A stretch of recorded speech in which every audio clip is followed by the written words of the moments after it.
ಬೆಂಗಳೂರಿನಲ್ಲಿ ಮರೀಚಿಕೆ ಆಗ್ತಾ ಇದೆಯಾ ಬಿಡಿಎ ಫ್ಲಾಟ್ ಅನ್ನೋದು ಒಂದು ಪ್ರಶ್ನೆ. ಸ್ಥಳೀಯರಿಗೆ ಸೈಟು ಫ್ಲಾಟು ಇನ್ನು ಮುಂದೆ ಗಗನ ಕುಸುಮ ಆಗಬಹುದಾ ಎಲ್ಲ ಲಕ್ಷಣಗಳು ಕಾಣಿಸ್ತಾ ಇದೆ. ಯಾಕಂತಂದ್ರೆ ಈ 16 ವರ್ಷಗಳಿಂದ ಸೈಟ್ಗೆ ಅರ್ಜಿಯನ್ನು ಹಾಕಿದ್ರು ಪ್ರಯೋಜನ ಮಾತ್ರ ಆಗಿಲ್ಲ.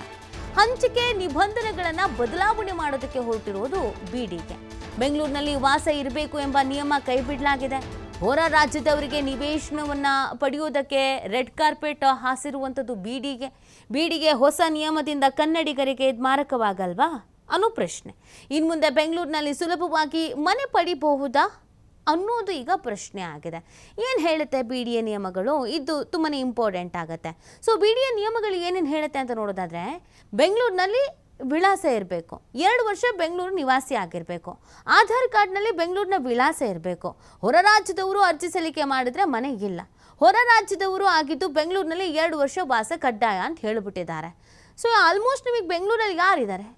ಹೊರಗಿನ ರಾಜ್ಯದವ್ರು ಜಾಸ್ತಿ ಇದ್ದಾರೆ. 2 ವರ್ಷ ಇಲ್ಲದೆ ಇನ್ನೇನು 10 ವರ್ಷದ ಬೇಕಾದ್ರೆ ಇರುತ್ತೆ ಅವ್ರ ಹತ್ರ, ಬೆಂಗಳೂರಲ್ಲೇ ವಾಸ ಆಗಿದ್ದೀವಿ ಅನ್ನೋದಕ್ಕೆ. ಸೊ ಇದರಿಂದ ಸಮಸ್ಯೆ ಆಗುತ್ತೆ ಅಂತ. ಹಾಗಾಗಿ ಬಿಡಿಎ ಫ್ಲ್ಯಾಟು ಸೈಟು ಅಂತ ಬಂದಾಗ ನಮ್ಮನ್ನು ಯಾಮಾರಿಸೋ ಕೆಲಸ ಆಗ್ತಾ ಇದೆಯಾ, ಬೆಂಗಳೂರಿಗರಿಗೆ ಅನ್ಯಾಯ ಆಗುವಂಥ ಕೆಲಸ ಆಗ್ತಾ ಇದೆಯಾ ಅನ್ನೋ ಒಂದು ಪ್ರಶ್ನೆ ಈಗ ಹುಟ್ಕೊಳ್ತಾ ಇರೋದು. ಈ ನಿಯಮಗಳಲ್ಲಿ ಏನೇನಿದೆ ಅಂತಂದರೆ, ಈ ಥರದ ನಿಯಮಗಳು ನೀವು ನೋಡ್ತಾ ಇದ್ದೀರಾ. ಆಧಾರ್ ಕಾರ್ಡ್ ಬೆಂಗಳೂರಿನ ಅಡ್ರೆಸ್ ಇರಬೇಕು, 2 ವರ್ಷದಿಂದ ಬೆಂಗಳೂರಿನಲ್ಲಿ ವಾಸ ಕಡ್ಡಾಯವಾಗಿರಬೇಕು, ಈ ಥರದ್ದೆಲ್ಲ ಇತ್ತು.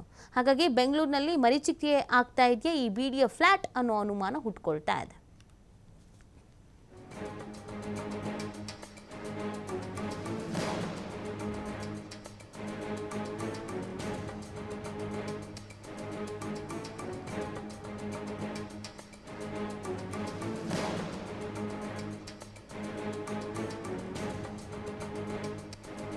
ಈ ಬಗ್ಗೆ ಮಾಹಿತಿ ನೀಡ್ತಾರೆ ನಮ್ಮ ಪ್ರತಿನಿಧಿ ಗಣೇಶ್.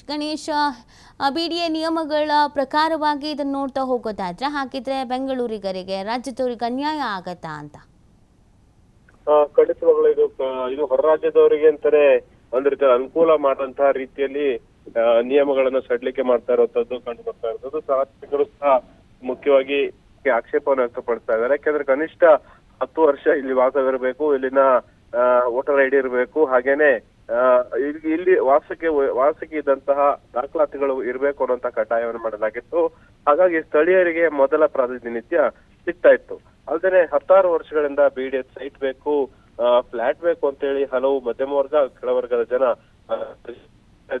ಸಮರ್ಪಕ ರೀತಿಯಲ್ಲಿ ಅದನ್ನ ವಿಲೇವಾರಿ ಮಾಡುವಂತದ್ದು, ಹಂಚಿಕೆ ಮಾಡುವಂತ ಪ್ರಕ್ರಿಯೆ ಇನ್ನೂ ಕೂಡ ಬಿಡಿಎಯಿಂದ ಆಗಿಲ್ಲ. ಕಾರಣ ಶಿವರಾಮ್ ಕಾರಂತ ಬಡಾವಣೆ ಆಗಿರುವಂತದ್ದು, ಅರ್ಕಾವತಿ ಬಡಾವಣೆ ಆಗಿರುವಂತದ್ದು, ಕೆಂಪೇಗೌಡ ಬಡಾವಣೆ ಆಗಿರುವಂತದ್ದು, ಹಾಗೇನೆ ವಿಶ್ವೇಶ್ವರಯ್ಯ ಲೇಔಟ್ ಬಡಾವಣೆಗಳಾಗಿರುವಂತದ್ದು. ಇಲ್ಲೂ ಕೂಡ ಇನ್ನೂ ಅರ್ಜಿಗಳನ್ನ ಹಾಕುವಂತ ಬಿಡಿಎ ಕಚೇರಿಗಳಿಗೆ ಅಲಿತಾ ಇರೋರ ಸಂಖ್ಯೆ ಸಾಕಷ್ಟು ಸಂಖ್ಯೆಯಲ್ಲಿದೆ. ಇದರ ನಡುವೆ ನಿವೇಶನಗಳನ್ನ ಹಾಗೇನೆ ಫ್ಲಾಟ್ ಗಳನ್ನ ಹಂಚಿಕೆ ಮಾಡುವಂತ ಪ್ರಕ್ರಿಯೆಯಲ್ಲಿದ್ದಂತಹ ಕಂಡೀಷನ್ ಗಳನ್ನ ಸಡಿಲಿಕೆ ಮಾಡಿದೆ. ಕೇವಲ 2 ವರ್ಷಗಳ ವಾಸವಿದ್ರೆ ಮಾತ್ರ ಸಾಕು, ಹಾಗೇನೆ ಮೂಲ ದಾಖಲಾತಿ ಬೇರೆ ರಾಜ್ಯದವರಿಗೆ ಆದ್ರೂ ಕೂಡ ಪ್ರಾಮುಖ್ಯತೆ ಇದೆ ಅನ್ನುವಂತಹ ನಿಯಮ ಏನಿದೆ, ಇದು ಸಹಜವಾಗಿ ಸಾಕಷ್ಟು ಇಲ್ಲಿನ ವಾಸಿಗರಿಗೆ, ಕನ್ನಡಿಗರಿಗೆ, ಹಾಗೇನೆ ನಮ್ಮ ರಾಜ್ಯದ ಮಧ್ಯಮ ವರ್ಗ, ಕೆಳವರ್ಗದ ಸಾಕಷ್ಟು ನಿರೀಕ್ಷೆ ಇಟ್ಕೊಂಡಂತಹ ಕುಟುಂಬಗಳಿಗೆ ಇದೊಂದು ರೀತಿಯಲ್ಲಿ ನಿರಾಸೆಯನ್ನು ಉಂಟಿಸಿರುವಂತದ್ದು, ಹಾಗೇನೆ ಆಕ್ರೋಶವನ್ನು ಕೂಡ ಹೊರ ಹಾಕುವಂತೆ ಮಾಡಿರುವಂತದ್ದು. ಸಹಜವಾಗಿ ಈ ಒಂದು ಸಡಿಲಿಕೆ ನಿಯಮವನ್ನ ಮಾಡಿರುವಂತದ್ದು ಸಹಜವಾಗಿ ಇದು ಆಕ್ಷೇಪಾರ್ಹ ನಡೆ ಅನ್ನುವಂಥದ್ದನ್ನ ಈಗ ಸಾರ್ವಜನಿಕರು ವ್ಯಕ್ತಪಡಿಸ್ತಾ ಇದ್ದಾರೆ. ಈ ಮೇಲ್ನೋಟಕ್ಕೆ ಈ ಒಂದು ನಿರ್ಧಾರ, ಬಿಡಿಎ ಆಡಳಿತ ವರ್ಗದ ನಿರ್ಧಾರ ಎಲ್ಲೋ ಒಂದು ರೀತಿಯಲ್ಲಿ ಹೊರ ರಾಜ್ಯದವರಿಗೆ, ಅದರಲ್ಲೂ ಕೂಡ ಉತ್ತರ ಭಾರತದ ಏನು ಜನಸಂಖ್ಯೆ ಬೆಂಗಳೂರಿನ ಜಾಸ್ತಿ ಆಗ್ತಾ ಇದೆ ಅಂಥವರಿಗೋಸ್ಕರನೇ ಈ ಒಂದು ನಿಯಮಗಳನ್ನು ಸಡಿಲಿಕೆ ಮಾಡ್ತಾ ಅನ್ನುವಂತಹ ಪ್ರಶ್ನೆ ಉದ್ಭವ ಆಗಿರುವಂತದ್ದು. ಇದಕ್ಕೆ ಬಿಡಿಎ ಅಧಿಕಾರಿ ಅಂತ ಹೇಳಿದ್ರೆ ಆ ತರದ್ದೇನೂ ಇಲ್ಲ. ನಾವು ಸಹಜವಾಗಿ ದಾಖಲಾತಿಗಳ ಪರಿಶೀಲನೆ ಹಾಗೂ ವಿಲೇವಾರಿ ಮಾಡೋ ಸಂದರ್ಭದಲ್ಲಿ ಸಾಕಷ್ಟು ತೊಡಕುಗಳಾಗ್ತಾ ಇತ್ತು. ಹಾಗಾಗಿ ಕೆಲವು ಅರ್ಜಿಗಳು ಬರ್ತಾ ಇರ್ಲಿಲ್ಲ. ಮೇಲ್ನೋಟಕ್ಕೆ ನಮ್ ಕಂಡ್ರು ಕೂಡ ಕೆಲವು ಬಡಾವಣೆಗಳಲ್ಲಿ ಅಥವಾ ಲೇಔಟ್ಗಳಲ್ಲಿ ಸೈಟ್ಗಳ ಹಂಚಿಕೆ ಪ್ರಕ್ರಿಯೆ ಇನ್ನೂ ಮಂದಗತಿಯಲ್ಲಿದೆ, ಅರ್ಜಿಗಳ ಸಂಖ್ಯೆ ತುಂಬಾ ಕಡಿಮೆ ಇದೆ. ಹಾಗಾಗಿ ನಾವು ಈ ನಿಯಮಗಳನ್ನ ಸಡಿಲಿಕೆ ಮಾಡ್ತೇವೆ ಅನ್ನೋಂತ ಹಾರಿಕೆ ಉತ್ತರವನ್ನ ಬಿಡಿಎ ಅಧಿಕಾರಿ ನೀಡ್ತಿದ್ದಾರೆ. ಆದ್ರೆ ಈ ಬಗ್ಗೆ ಮುಂದೆ ಯಾವ ರೀತಿ ಹೋರಾಟ ಏನಾದರೂ ರೂಪರೇಷೆ ಆಗುತ್ತಾ ಅನ್ನುವಂತಹ ಪ್ರಶ್ನೆ ಈಗ ಇರುವಂತದ್ದು.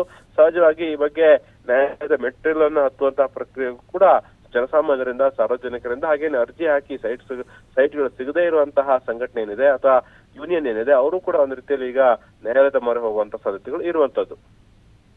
ಥ್ಯಾಂಕ್ ಯು ತಮ್ಮೆಲ್ಲ ಡೀಟೇಲ್ಸ್ಗಾಗಿ.